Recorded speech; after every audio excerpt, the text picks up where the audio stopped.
Hello viewers, today I'm going to present to you my 1998 BMW 528i. Being in 1998, car is a pre-facelift, finished in Oxford green paint. It's on 15-inch style 29 wheels from BBS, of course, as per factory specification. The car has done about 274,000 kilometers. It's a Canadian car. I bought it from a gentleman in Ontario to get it back to Quebec here. For you Americans or British, that equates to roughly 172,000 miles. The car is not all factory paint. You can actually see, if you can see it here, but you can see the difference. Bumper is still factory paint, and this is not. And the reason for that is that this car had quite a bit of rust, being an Ontario car that was driven, I think, all year by one of the previous owners. So I got the rust fixed, so it doesn't have, well, most of the rust is gone, I should say. Because if you open the trunk here, notice there's still a bit left here. I apologize, car is slightly dusty at the moment. I actually I took it out for, I was camping with friends and I used it. Car swallowed up all the luggage really good. Just as a 5 Series should, really. I mean, these cars are made for this. Toolkit was not complete when I got it. It's the American toolkit, so it's missing a few tools in the triangle. But it was also missing this wrench that I bought off ECS Tuning, and it fits in quite well. Their website actually said that the part wouldn't fit, but it was the only one I could find that was like, well, basically this wrench, 1213. So, and it fits. You know, it's the toolkit. You have to ram the tools in a little bit. This car has the CD changer, which I can't use. I'll get to that soon. I'll look inside the car. As you can see, it's a manual, which I really wanted because I saw that a lot of people had problems with the automatics. You know, they don't start and you can't push them because it won't get into neutral or something. I have, of course, the multifunction steering wheel, which barely works, and the pièce de résistance, the aftermarket Eon on stereo. That's actually the reason I can't use the CD changer in the back, because, well, it's not compatible. It's not the factory radio. I mean, you can see here that when it was removed, the trim doesn't quite fit in well. Actually, let's start it up. I had the ignition switch problems last year, so I could actually just start the car in neutral if I put my foot on the brake. It's like an automatic.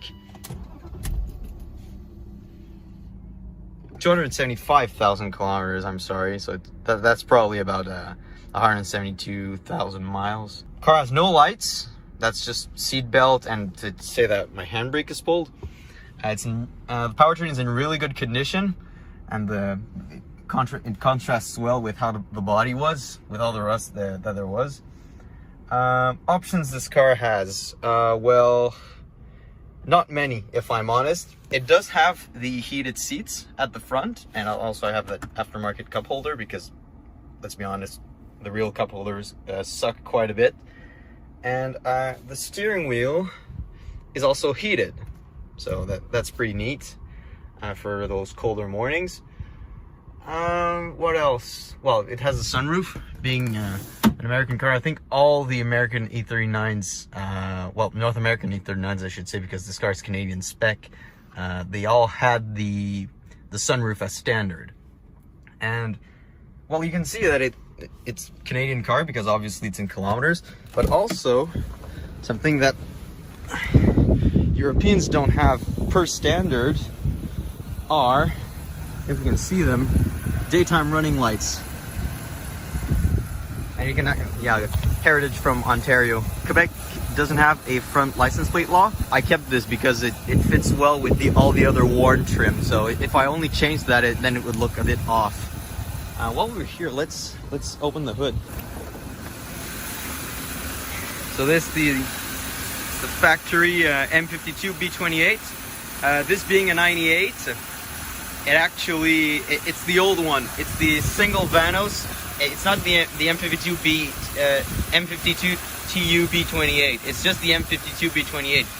So being a single Vanos, I'm quite happy that I have this, because I've heard that Vanos on older cars, it's not really reliable. You can have problems with it. So single Vanos versus dual Vanos, less things to break, I say. That's pretty much a lot of the interior. If we go at the back, very quiet here. I have a cup holder delete because again the cup holders were broken and I don't want to put any more of these. They're a terrible design, if I'm honest. Ashtrays on both sides, standard on American cars, if I'm correct. If we open this, I have the option, let's get this out, for the ski bag. So if I want to put my skis in the car, I can do that just here.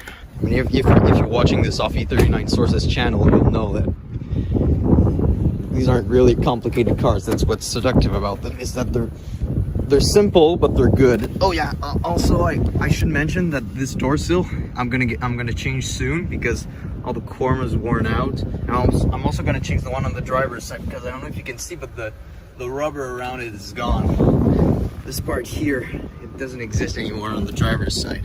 If we move over here on the passenger side, I'm just gonna back up a bit because my legs are in the way. Open the glove box, and we actually find a working, let's get it up,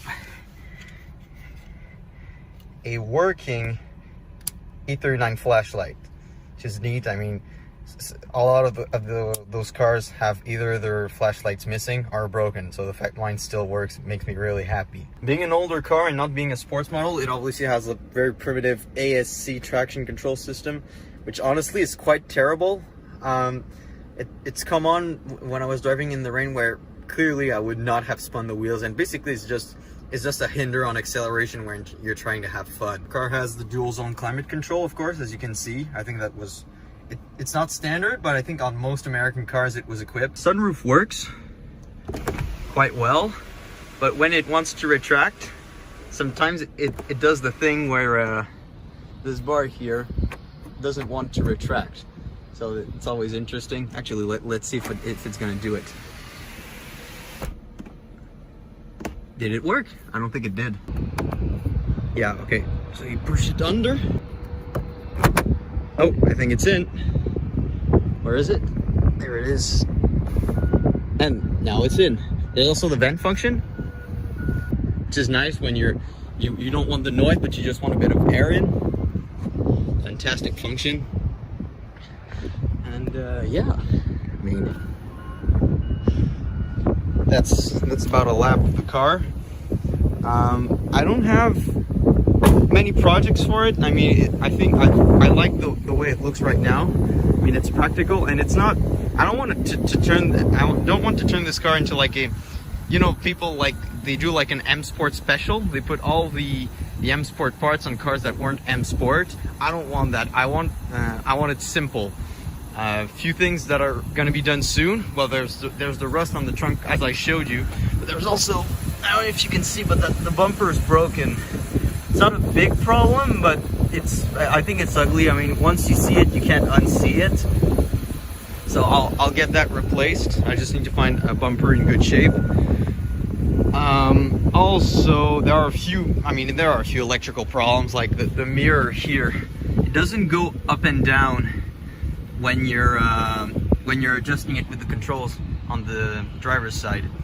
So that's something else to fix. As I mentioned, also the door sills, and like these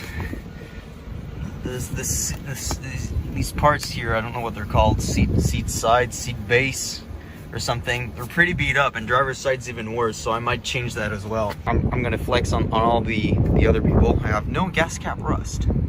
It's perfectly clean. You can see it's written in French.